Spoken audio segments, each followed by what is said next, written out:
বিভিন্ন কাজের ক্ষেত্রে তো বিভক্তি তৈরি হতেই পারে। তবে আমি মনে করি না যে রাজনৈতিক ক্ষেত্রে তেমন কোনো বড় বিভক্তি তৈরি হয়েছে। মোটামুটি সকল তরুণরাই এক জায়গায় আছে। কেউ রাজনৈতিক দলে আছে, কেউ ছাত্র সংগঠনে আছে, কেউ অথবা আপনার সামাজিক সংগঠনে আছে। প্রতিষ্ঠান কেন্দ্রিক স্বার্থ রয়েছে, বিভিন্ন ধরনের ব্যক্তিকেন্দ্রিক স্বার্থ রয়েছে। আর প্রাতিষ্ঠানিক স্বার্থের জন্য হয়তোবা বিভিন্ন সময় অন্য প্রতিষ্ঠানের বিরুদ্ধে বলতে হচ্ছে বা নিজেদের অধিকার আদায়ের জন্য অন্য কারো বিরুদ্ধে বলতে হচ্ছে। এটা মানে এই না যে তারা এদের থেকে আলাদা হয়ে গেছে। মতের পার্থক্যটাই মেইন আর কি। বিভিন্ন কাজের ক্ষেত্রে তো বিভক্তি তৈরি হতেই পারে। তবে আমি মনে করি না যে রাজনৈতিক ক্ষেত্রে তেমন কোনো বড় বিভক্তি তৈরি হয়েছে। মোটামুটি সকল তরুণরাই এক জায়গায় আছে। কেউ রাজনৈতিক দলে আছে, কেউ ছাত্র সংগঠনে আছে, কেউ অথবা আপনার সামাজিক সংগঠনে আছে।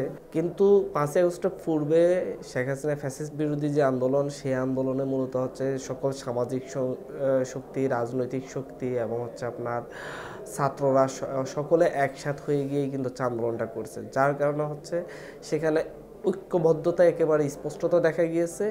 এখনকার বিষয়টা তারপরে 5ই আগস্টের পরে যে যার যার কর্মস্থলে যার যার এরিয়াতে সে ফিরে গিয়েছে এবং এই কারণে একটু তারা আলাদা দেখা যাচ্ছে। কিন্তু দেশের প্রয়োজনে যখন জাতির প্রয়োজন হবে তখন তারা সবাই আবার একসাথে হয়ে যাবে, ঐক্যবদ্ধ থাকবে। কারণ আপনি সামাজিক সংগঠনের লোক এনে তো রাজনীতি করাতে পারবেন না, বা রাজনৈতিক সংগঠনের লোকজন দিয়ে তো শুধু সামাজিক সংগঠন চালানো যাবে না।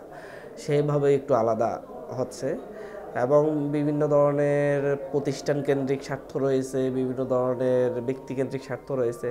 আর প্রাতিষ্ঠানিক স্বার্থের জন্য হয়তোবা বিভিন্ন সময় অন্য প্রতিষ্ঠানের বিরুদ্ধে বলতে হচ্ছে বা নিজেদের অধিকার আদায়ের জন্য অন্য কারো বিরুদ্ধে বলতে হচ্ছে। এটা মানে এই না যে তারা এদের থেকে আলাদা হয়ে গেছে। মতের পার্থক্যটাই মেইন আর কি। দেখেন, বিভিন্ন ইস্যু রয়েছে, মতের পার্থক্য তো নিশ্চয়ই রয়েছে। জামাত আর এনসিপি যদি একই হতো তাহলে তো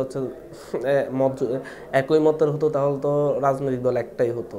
বাকচাষ কিংবা শিবির যদি আপনার একই মতের মানুষের হইতো তাহলে তো রাজনৈতিক দলও একই হইতো।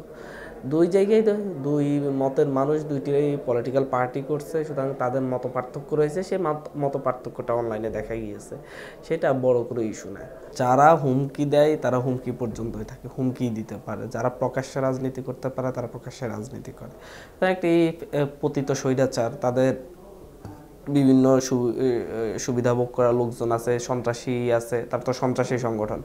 সো সন্ত্রাসী সংগঠন তো কাজই হবে যে এরকমভাবে হুমকি ধামকি দেওয়া, যেটা বিভিন্ন দেশের সন্ত্রাসী জঙ্গি সংগঠন হুমকি ধামকি দেয়, সিটি ফাটিয়ে হামলা করে, হঠাৎ ছোট ছোট মিছিল করে। এগুলা একটি সন্ত্রাসী সংগঠনের বৈশিষ্ট্য। সেই সন্ত্রাসী সংগঠন তাদের সেই বৈশিষ্ট্যগুলো প্রকাশ করছে। এতে আমরা কোনো ধরনের আতঙ্কিত না। আমরা মনে করি যে তারা বাংলাদেশের ইতিহাসের আস্তাগুড়ে নিক্ষিপ্ত হয়েছে এবং বাংলাদেশের মানুষ তাদেরকে আর কখনো গ্রহণ করবে না। তাদের বিরুদ্ধে দেশের মানুষ দলমত নির্বিশেষে সবাই ঐক্যবদ্ধ আছে। এই জায়গায় তারা কখনো সুবিধা করতে পারবে না। এই মুহূর্তে তো মোটেও জাতীয় সংসদ নির্বাচনের পরিবেশ নেই। এই মুহূর্তে এক কেন্দ্রিক একটি রাজনৈতিক দলের ঠিকাদারিতে পরিণত হয়েছে রাষ্ট্রটা, এবং নির্বাচন কমিশন নিজের কোনো ধরনের নিজের স্বাধীনতা এবং নিজের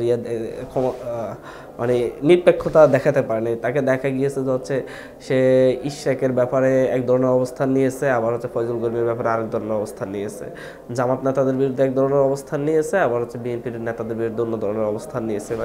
এই যে বিভিন্ন নির্বাচন কেন্দ্রিক মামলাগুলোতে এতেই বোঝা যাচ্ছে সে এক কেন্দ্রিক বিএনপিপন্থী হয়ে দাঁড়িয়েছে। এরকম ভাবে তো নির্বাচন হতে পারে না এর আন্ডারে।